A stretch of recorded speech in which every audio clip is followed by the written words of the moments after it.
Hello guys, welcome back to my channel. मैं निशा। आज मैं आप लोगों के लिए लेके आई हूँ जीन पियाजे का संज्ञानात्मक विकास का सिद्धांत। देखिए, ये टॉपिक से हर बार क्वेश्चंस आते हैं, चाहे पेपर फर्स्ट दे रहे हैं चाहे सेकंड CDP में ये क्वेश्चंस हर बार पूछे जाता है। ठीक है, तो इसीलिए मैंने आप लोगों के लिए बहुत ही जल्दी में ये वीडियो तैयार की है आप लोगों के, क्योंकि आपका परसों एग्ज़ाम है, इसलिए मैंने आपके लिए बहुत ही इम्पॉर्टेंट टॉपिक था, इसलिए मैंने आप लोगों के लिए बहुत ही वीडियो तैयार करी ताकि आप लोग ये टॉपिक आपका ना छूटे और आपका एग्जाम में क्वेश्चंस भी कंप्लीट हो जाए। तो चलिए स्टार्ट करते हैं। यहाँ पे देखिए, हर बार इसमें संज्ञानात्मक विकास से सिद्धांत से पेपर पूछे जाते हैं और टॉपिक जो है आपका मोस्ट इंपॉर्टेंट टॉपिक है इसमें, और आपके 2 से 3 क्वेश्चन भी आते हैं एग्जाम में यहाँ पर। तो चलिए, कभी कभी इनकी अवस्थाओं के बारे में पूछ लेता है, तो यहाँ पे चलते हैं, पढ़ते हैं क्या सिद्धांत है। तो यहाँ देखिए, जीन पियाजे का संज्ञानात्मक विकास का सिद्धांत। ठीक है, अब हम पढ़ते हैं जीन पियाजे के बारे में पढ़ते हैं। तो देखिए, जो जीन पियाजे थे, ठीक है, तो उनका जो जन्म हुआ था वो हुआ था आपका 9 अगस्त 1896 में हुआ था। कब हुआ था? आपका 9 अगस्त 1896 में हुआ था, पर ये पूछते नहीं है, लेकिन मैं बता रही हूँ। फिर आया है यहाँ पे, कह रहे हैं कि जो मृत्यु हुई थी इनकी हुई थी 16 सितंबर सन 1980 में। 16 सितंबर सन 1980 में इनकी क्या हो गई थी? डेथ हो गई थी। पहले ये क्या थे? जंतु विज्ञान थे। ठीक है, पहले जो थे जीन पियाजे जंतु विज्ञान थे, बाद में ये थे वो क्या बने? मनोवैज्ञानिक बने। और इन्होंने जो भी खोज की वो अपने ही बच्चों पर क्या किया था? अपने ही बच्चों का अवलोकन करके जो भी खोज की उन्होंने अपने बच्चों पर ही अवलोकन किया। चलिए, अब इनकी जो विशेषताएं हैं, देखिए जीन पियाजे के सिद्धांत की जो भी विशेषताएं हैं, क्या विशेषताएं हैं? तो इनकी ये विशेषता है कि संगठन, देखिए संगठन, ऑर्गेनाइजेशन। तो एक ये विशेषता है, इसमें क्या होता है? प्राप्त नवीन सूचनाओं को बौद्धिक संरचनाओं में व्यवस्थित करना। जो भी हम नई सूचनाओं को क्या करते हैं, इसमें कहने के प्राप्त, जो भी हम क्या करते हैं, नई नॉलेज। आप मान लीजिए यहाँ पे जीन पियाजे के बारे में पढ़ रहे हैं और आपको क्या नई नॉलेज मिल रही है, तो उसको क्या करेंगे आप अपने मस्तिष्क में क्या कर लेंगे? व्यवस्थित कर लेंगे। तो यही हमारा क्या कहलाएगा? संगठन कहलाएगा। फिर आता है अनुकूलन। क्या आता है? हमारा अनुकूलन है। तो इसमें क्या है? पूर्व ज्ञान तथा नवीन अनुभव में संतुलन स्थापित करना। तो यहाँ क्या, जो आपको थोड़ी बहुत नॉलेज हो सकता है, नॉलेज हो क्या है कि जीन पियाजे के बारे में आपने नाम सुना हो, और अब क्या है, अब नई जानकारी ले रहे हैं, जीन पियाजे के बारे में पूरे डिटेल से पढ़ रहे हैं, तो इन दोनों में क्या करेगा? बैलेंस स्थापित करेगा। क्या करेगा? संतुलन स्थापित करना।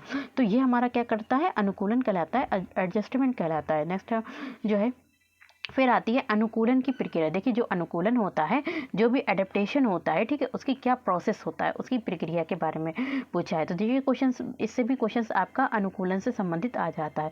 तो यहाँ पे हमारा क्या है? समावेशन। क्या होता है? एक तो हमारा होता है समावेशन, जिसे हम आत्मसातकरण भी बोलते हैं और समावेशन भी बोलते हैं। तो इसमें क्या होता है? नवीन अनुभव को पूर्ववर्ती विद्यमान, ठीक है, यहाँ पे विद्वान नहीं होगा, विद्यमान होगा। तो यहाँ पे कह रहे हैं नवीन अनुभव को पूर्ववर्ती विद्यमान बौद्धिक संरचनाओं में यथावत व्यवस्थित करना। तो हम क्या करते हैं? समावेशन करते हैं। तो समावेशन कैसे करते हैं कि नवीन अनुभव को पूर्ववर्ती, यानी कि नए जो भी एक्सपीरियंस है, हमें जो नए एक्सपीरियंस है उसको क्या करते हैं? पूर्व ज्ञान से क्या करते हैं?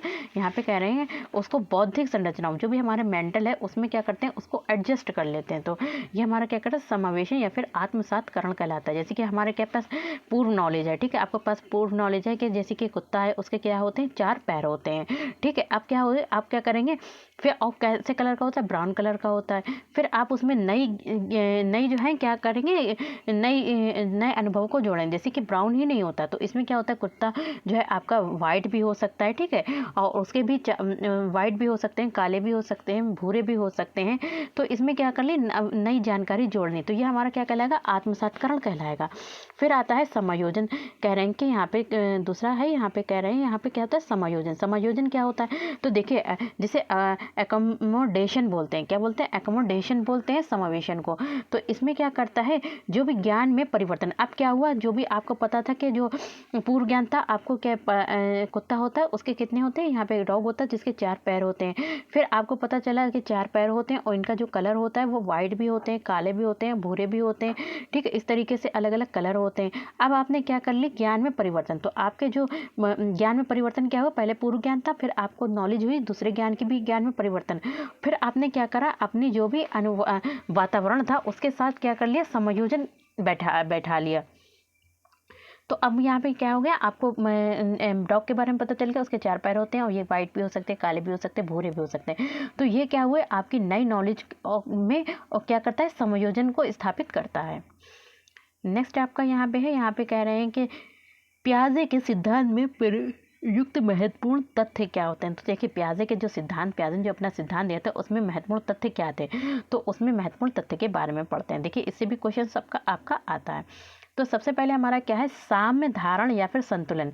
तो इसे बोलते हैं साम्य धारण या फिर हमारा आता है संतुलन। क्या है कि जब जो था बच्चे ने क्या किया, इसके द्वारा बच्चा जो आत्मसातकरण, जैसे कि उसको प्रीवियस नॉलेज थी, ठीक है, अब उसको जो थी उसमें दूसरी नॉलेज को भी जोड़ लिया, न्यू नॉलेज को भी जोड़ लिया, तो उसमें क्या करता है, समायोजन बनाता। तो इसमें बच्चा आत्मसातकरण और समायोजन की प्रक्रियाओं के बीच में क्या संतुलन बनाए रखना है।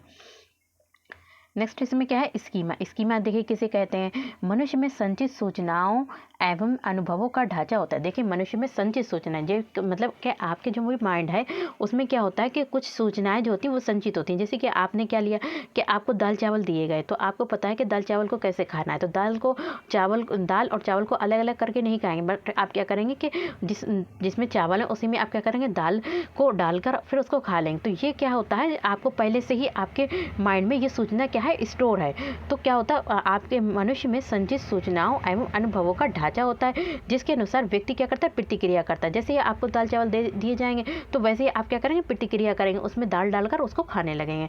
तो ये आपके क्या है, स्कीमा में आपके माइंड में ये सूचनाएं क्या है, संचित है। फिर आपका आता है बौद्धिक संरचना क्या होती है। देखिए बौद्धिक संरचना जो है वो हमारी क्या होती है, तो यहाँ पे कह रहे हैं कि बौद्धिक संरचना जिसे बोलते हैं कॉग्निटिव स्ट्रक्चर बोलते हैं। क्या बोलते हैं, आपका यहाँ पे है कॉग्निटिव स्ट्रक्चर बोलते हैं। तो यहाँ पे कह रहे हैं कि बच्चों के मानसिक क्षमताओं को बौद्धिक संरचना कहते हैं। जैसे कि जो भी उनकी मानसिक मेंटल कैपेसिटी होती है बच्चों की, तो उसमें क्या, उसको क्या कहते हैं, तो उसको कहते हैं बौद्धिक संरचना। देखिए मानसिक क्षमताओं को क्या कहते हैं, बौद्धिक संरचना कहते हैं। नेक्स्ट आपका यहाँ पे है कि मानसिक क्रिया। अब बात करते हैं कि मेंटल ऑपरेशन। तो मानसिक क्रिया क्या होती है, देखिए मानसिक क्रिया क्या होती है, जब व्यक्ति किसी कार्य को करने के लिए चिंतित, मान लीजिए कि यहाँ पे आपका कल परसों एग्जाम है, तो आप क्या है बहुत ज़्यादा यहाँ पे चिंतित हैं कि कैसे एग्जाम होगा, तो जो आप चिंता कर रहे हैं तो वो आपकी क्या क्रिया कहलाएगी, मानसिक क्रिया कहलाएगी। क्या कहलाएगी, आपकी मानसिक क्रिया कहलाएगी। फिर आपका आ जाता है यहाँ पे विकेंद्रीकरण। अब आप बात करते हैं कि विकेंद्रीकरण क्या होता है, ठीक है, विकेंद्रीकरण क्या होता है, तो किसी वस्तु की एक ही विशेषता के बारे में ना सोचकर अलग अलग पहलुओं के बारे में सोचना विकेंद्रीकरण कहलाता है। कि जैसे कि आप मान लीजिए कि यहाँ पे एक सीटेट एग्जाम दे रहे हैं, तो क्या आप सीटेट एग्जाम दे रहे हैं कि मान लीजिए कि आपका क्या उद्देश्य सिर्फ सीटेट पास करना है, नहीं, तो आप सीडीपी पढ़ रहे हैं, तो जो भी पढ़ रहे हैं तो सीडीपी के आप ये नहीं सोच रहे हैं कि सिर्फ आप ये सोच रहे हैं कि मतलब सीडीपी जो है वो सिर्फ आपको सीटेट में मतलब तैयारी करना है, बल्कि जब आप सीटेट में पढ़ेंगे तो वही आपकी काम आ जाएगी, आपकी सुपर टेट या फिर आपका जो भी DTET+SB है या KVS है, तो उसमें भी काम आएगी, CDP पूछी जाती है। तो आप क्या है, सिर्फ CDP की एक विशेषता को न देखकर बाकी अनेक किसी वस्तु की एक विशेषता के बारे में न सोचकर अलग अलग पहलुओं के बारे में सोचना। जैसे कि आप क्या करेंगे, यहाँ पर हम CDP पढ़ेंगे तो हमारी काय में आपके KVS है, DTET+SB है या फिर आपका सुपर टेट एग्जाम है, तो उन सभी में हमारी CDP काम आएगी। तो ये आपका क्या कहलाएगा, विकेंद्रीकरण कहलाएगा। फिर आप बात करते हैं नेक्स्ट आपका क्या है, विकास। पियाजे के संज्ञानात्मक विकास की 4 अवस्थाएं। तो पियाजे ने संज्ञानात्मक विकास की 4 अवस्थाएं बताई थी। कौन कौन सी बताई थी, एक उन्होंने बताई थी संवेदी पेशी अवस्था। कौन सी बताई थी, संवेदी पेशी अवस्था। और ये अवस्था बताई थी 0 से 2 वर्ष। कितनी बताई थी, आपकी 0 से 2 वर्ष बताई थी, कि जन्म से 2 वर्ष। तो इस अवस्था में बच्चा ज्ञानेंद्रियों के माध्यम, ठीक है, ज्ञानेंद्रियों के माध्यम से क्या करता है, सीखता भी है, सोचता भी है। जैसे आँख से मतलब चीज़ों को देख कर सीखेगा, नाक से सूंघ कर सीखेगा, कान से सुनकर सीखेगा, त्वचा से टच करके सीखेगा और जीभ से क्या करेगा, टेस्ट करके सीखेगा। तो इस अवस्था में बच्चा जो कुछ भी सीखता है तो वो कैसे सीखता है, अपनी ज्ञानेंद्रियों के माध्यम से सीखता है। अब हम बात करते हैं तो वो कैसे कैसे सीखता है। देखिए इस समय जो होता है, बच्चा जो होता है संसार के विषय में ज्ञान सीमित हो, उसको संसार के बारे में जो भी दुनिया है उसके बारे में कोई भी नॉलेज नहीं होती, बहुत ही कम उसको ज्ञान होता है। दूसरा कह रहे हैं कि बच्चे अपनी इंद्रियों के माध्यम से प्राथमिक अनुभव प्राप्त कर लेते हैं। जैसे कि छोटे बच्चे होते हैं वो क्या करते हैं, अपनी इंद्रियों के माध्यम से, अपने इंद्रियों का द्वारा जो क्या करते हैं, प्राथमिक अनुभव क्या करते हैं, प्राप्त कर लेते हैं। फिर आता है आपका इस अवस्था में बालक की बुद्धि उसके कार्य द्वारा व्यक्त होती है। देखिए हमें ये नहीं पता होता कि बालक में कितनी बुद्धि है, इंटेलिजेंसी है, तो हम क्या करेंगे उसके कार्य के द्वारा, जो वो वर्क करेगा उसके द्वारा ही हमें उसकी बुद्धि के बारे में पता चल जाएगा। जैसे कि उदाहरण के लिए अगर देखें कि अगर देखा जाए जैसे कि एक बच्चा जो है वो चादर पे बैठा है, ठीक है, और चादर पे ही यहाँ पे एक बच्चा क्या है, चादर पे वो एक बच्चा बैठा है। अब यहाँ पे क्या है, एक खिलौना रखा है, तो वो क्या करेगा, मतलब वो खिलौना को उठाना चाह रहा है तो वो क्या करेगा, चादर को खींचेगा ताकि वो खिलौना जो है उसके पास आ जाए। तो इससे हमें पता चल जाता है कि बच्चे के अंदर अच्छी मतलब बुद्धि है। तभी तो, अगर बुद्धि नहीं होगी तो बच्चा वो तो उसके पास भी जा सकता है, खिलौने के पास, लेकिन क्या कर रहा है बच्चा, खिलौने के पास नहीं जा रहा है बल्कि खिलौने को अपने पास ही खींच रहा है। तो इससे हमें क्या होता है, इस अवस्था में बच्चे की, बालक की बुद्धि और उसके कार्य के द्वारा ही व्यक्त होती है। फिर आता है इस अवस्था में बच्चा अनुकरण क्या करता है, यहाँ पे कॉपी करता है। बच्चे जैसे कि क्या करते हैं, कोई चीज़ पापा मामा, तो अगर हम बोलते हैं तो उसको भी कॉपी करता है। स्मृति और मानसिक निरूपण से संबंधित होता है। फिर आपका ई क्या है, बच्चों में वस्तु स्थायित्व का गुण आ जाता है। देखिए वस्तु स्थायित्व का जो गुण होता है वो क्या होता है, तो छिपी हुई वस्तुओं को ढूंढ निकलना। कभी कभी ऐसा होता है कि आपकी कुछ चीज़ें गुम हो जाती हैं, लेकिन छोटे बच्चे क्या करते हैं, उनको मतलब इधर उधर से लाकर ढूंढ कर दे देते हैं। तो ये क्या होता है, हमारा कहलाता है छिपी हुई वस्तुओं को ढूंढ निकालना ही वस्तु स्थायित्व का गुण कहलाता है। देखिए यहाँ पे वस्तु स्थायित्व का गुण कहलाता है। फिर आ जाती है हमारी सेकंड अवस्था, आ जाती है पूर्व संक्रियात्मक अवस्था। ये अवस्था जो थी वो प्याजे की ने जो अवस्था दी थी वो 2 से 7 वर्ष बताई थी। तो इस अवस्था में बालक अपने परिवेश की वस्तुओं को पहचान और उसमें विभेद करने लगता है। अब क्या होता है, जब बच्चा जो होता है, कह रहे हैं कि बच्चा छोटा है, ठीक है, अपने परिवेश जो भी उसका इन्वायरमेंट है, तो परिवेश की वस्तुएं, तो जो भी उसके इन्वायरमेंट की जो भी वस्तुएं हैं उनकी क्या करता है, पहचान कर लेता है। मान लीजिए कि यहाँ पर मान लीजिए कि किसी बच्चे का कहाँ पे घर है, ठीक है, तो वो उसको अच्छी तरीके से मतलब समझ जाता है कि मेरा घर कहाँ पर है, तो उसको अच्छी तरीके से, और उसमें क्या करने लगता है, विभेद करने लगता है, क्या मतलब डिफरेंस करने लगता है कि कौन सी चीज़ कैसी है, ये चीज़ अलग है तो इसको अलग रख देता है, वो चीज़ अलग है तो उनके अलग अलग चीज़ें से विभेद करने लगता है, उसमें अंतर करने लगता है। फिर आता है कि इस अवस्था में बच्चों में भाषा का विकास भी प्रारंभ हो जाता है। इस अवस्था में बच्चे क्या करते हैं, भाषा का विकास यानी कि जो भी लैंग्वेज का डेवलपमेंट होने लगता है। इस अवस्था में बालक नई सूचनाओं और अनुभवों का संग्रह करता है। इस अवस्था में बहुत सारी उसे न्यू इंफॉर्मेशन मिलती है और उनको क्या करता है, स्टोर कर लेता है अपने माइंड में। फिर आता है यहाँ पे कह रहे हैं कि इस अवस्था में स्मृति और कल्पना विकसित होती है। स्मृति मतलब उसकी जो मेमोरी होती है, स्मृति, और उसमें जो होती है इमेजिन करने की करना भी डेवलपमेंट हो जाता है, मतलब उसके बारे में, चीज़ों के बारे में सोचने भी लगता है। फिर आता है इस अवस्था में बच्चा भाषा प्रयोग में परिपक्व हो जाता है, यानी कि जो भी लैंग्वेज है उसको मैच्योर तरीके से बोलने लगता है, अच्छे तरीके से बोलने लगता है। फिर आता है इस अवस्था में बालक स्वयं केंद्रित हो जाता है, यानी कि खुद ही सेंटर हो जाता है, स्वयं केंद्रित होता है, मतलब दूसरों से ज़्यादा मतलब अटैच नहीं होता, स्वयं खुद ही सेंटर में होता है, स्वयं को अपने कार्यों तक सीमित रखता है और खुद को अपने ऐसे बिजी रखता है, मतलब अपने कार्यों में ही सीमित रखता है। फिर आता है इस अवस्था में बच्चे में जीववाद की भावना आ जाती है। जीववाद क्या होता है, जैसे कि बच्चे जो होते हैं कभी कभी जीववाद की भावना उत्पन्न हो जाती है। जैसे कोई चीज़ ऐसी है, नकली चीज़ है, लेकिन फिर भी उसमें क्या करते हैं, जीववाद की भावना आ जाती है। जैसे कभी ऐसा एक क्वेश्चन आया भी था कि मतलब उसने, लड़की ने कहा कि मेरा जो शर्ट का बटन है वो एक टूट गया, तो मतलब उसमें जो थी, मतलब वो समझ रही कि उसमें जान है, तो वो कहती है उसको मतलब मेरा एक बटन जिंदा है। यहाँ पे ये बात थी, शायद मुझे ठीक से याद नहीं है, लेकिन मैं क्वेश्चन को देखकर बताऊंगी। तो उसने क्या किया, बाकी सारे बटन मर गए और मेरा एक बटन जो है शर्ट का वो क्या है, जिंदा है। तो वो वहाँ पे बटन को वो जीववाद समझ रही है, मतलब वो जीवित बटन को समझ रही है। तो इसमें जो होती है बच्चों में जीववाद की भावना का विकास हो जाता है। जैसे कि बच्चे, छोटे बच्चे हैं, गुड़िया ले आए, ठीक है, तो वो जो होती है लेटी होती है, तो उसको क्या कहते हैं, वो सो रही है, ठीक है, छोटे से बच्चे होते हैं, तो उसमें जीववाद की भावना, वो ये नहीं समझते कि बच्चे ये मतलब ये चीज़ नकली है, तो वो जो होते हैं उनको असली चीज़ें समझने लगते हैं।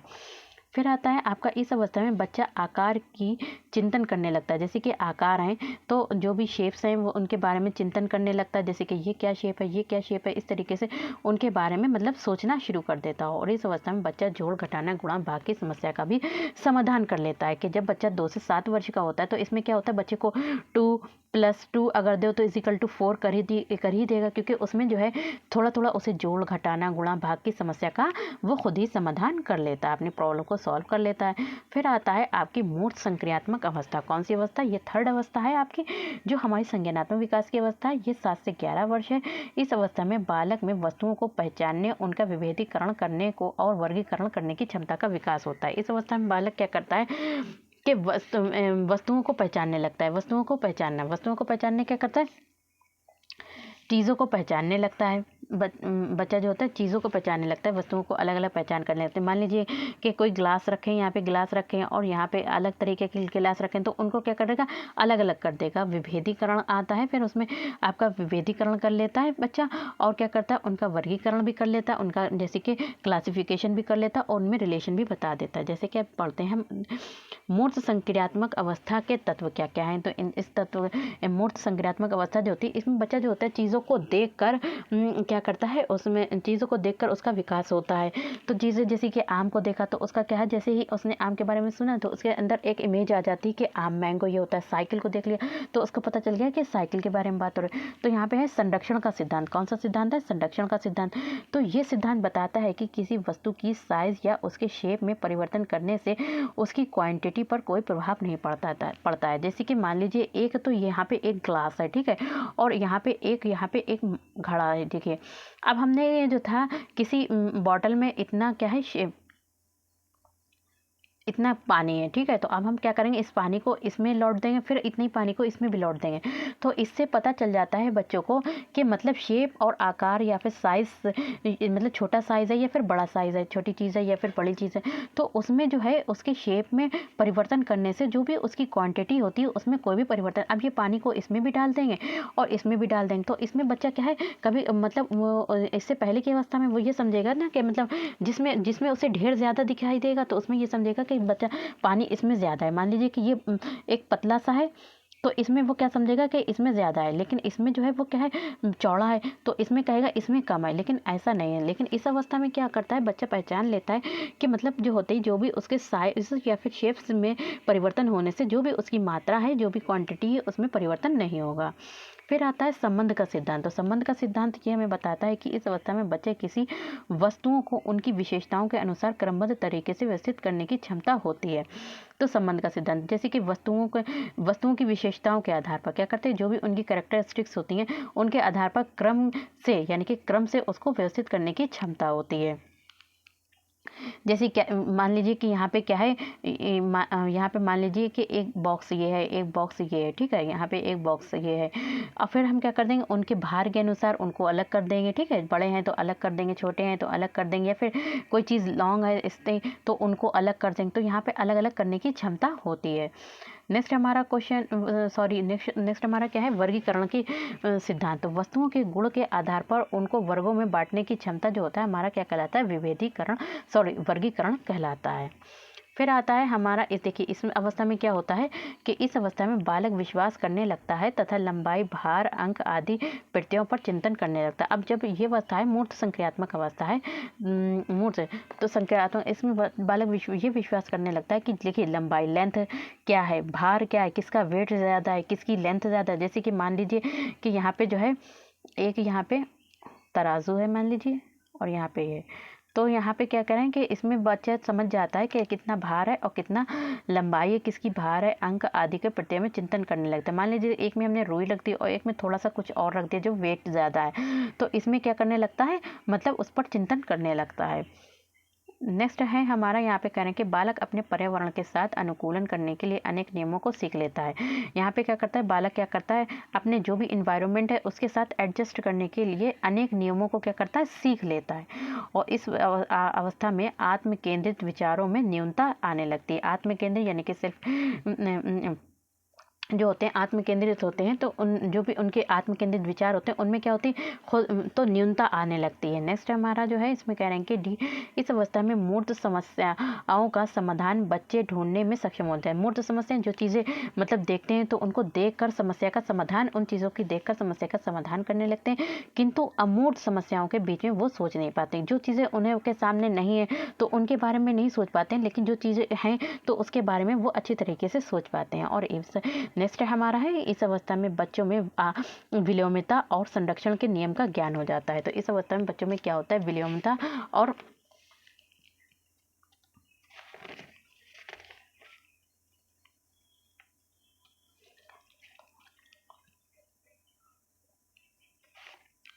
तो इस अवस्था में बच्चे ये बताया था मैंने कि विलोमता और संरक्षण के नियम का क्या हो जाती है, उनको नॉलेज हो जाती है। और इस अवस्था में बच्चे गणित पढ़ने और गिनती करने में भी रुचि लगने लगते हैं। तो जब बच्चे जो होते हैं 7 से 11 वर्ष के होते हैं तो उसमें जो होता है वो गणित को पढ़ने में भी रुचि लेने लगते हैं और गिनती करने में भी रुचि लेने लगते हैं। और फिर आपका लास्ट आ जाता है कि इस अवस्था में बच्चों में कौन सी वस्तु छोटी है। देखिए मान लीजिए यहाँ पे एक गिलास बना है और यहाँ पे भी एक गिलास बना है, ठीक है, ये छोटा है। तो इसमें छोटी और बड़ी वस्तुओं के संबंध में को भी समझने लगते हैं। नेक्स्ट आपका है यहाँ पे लास्ट है आपकी जो भी अवस्था है यहाँ पे औपचारिक संक्रियात्मक अवस्था है, इसे अमूर्त संक्रियात्मक अवस्था भी कहा जाता है। तो ये इसका टाइम पीरियड कितना है आपका 11 से 15 है। इस अवस्था में बच्चे अमूर्त रूप से सोचना प्रारंभ करते हैं। मान लीजिए कि उनके पास कोई भी चीज़ नहीं है, फिर भी जैसे मान लीजिए कि हमने उनसे ताजमहल कह दिया तो वो उनके सामने तो नहीं पर उसके बारे में वो क्या करते हैं, सोचना प्रारंभ कर देते हैं। इस अवस्था में बच्चों में चिंतन जो होता है वो क्या होता है, पूर्ण क्रमबद्धता यानी कि पूरी तरीके से क्रमबद्धता होती है उनके चिंतन में, यानी कि क्रम से सीखते हैं, चिंतन करते हैं। और बी कह रहे हैं कि इसमें समस्या समाधान का विकास होता है। बच्चे जो होते हैं अपनी प्रॉब्लम को भी सॉल्व करना भी सीख लेते हैं, उसमें उसका भी डेवलपमेंट हो जाता है। और अमूर्त तथ्यों के संबंध में तार्किक चिंतन की योग्यता होती है, यानी कि जो चीज़ें दिख भी नहीं रही उनके संबंध में तर्क यानी कि अपना तर्क लगाते हैं और चिंतन करते हैं, तो इसकी योग्यता होती है। तो वीडियो पसंद आए तो like share subscribe my channel. Thank you, have a nice day. मिलते हैं नेक्स्ट वीडियो में। और जो भी मैराथन चल रही हैं उनको भी कंप्लीट कर लीजिए ताकि आपका एग्ज़ाम अच्छे से हो जाए। और नेक्स्ट मैं कल जो हूँ मैं आपकी जो भी रह गई है थोड़े बहुत ईवीएस करा दूँगी, इम्पोर्टेंट टॉपिक जो भी हैं आपके, और थोड़ा आपका क्या करा दूँगी, ईवीएस हो जाएगी, थोड़ी हिंदी की पेडागोजी और इंग्लिश करा दूँगी। बाकी देखते हैं कल तक क्या हो जाएगा।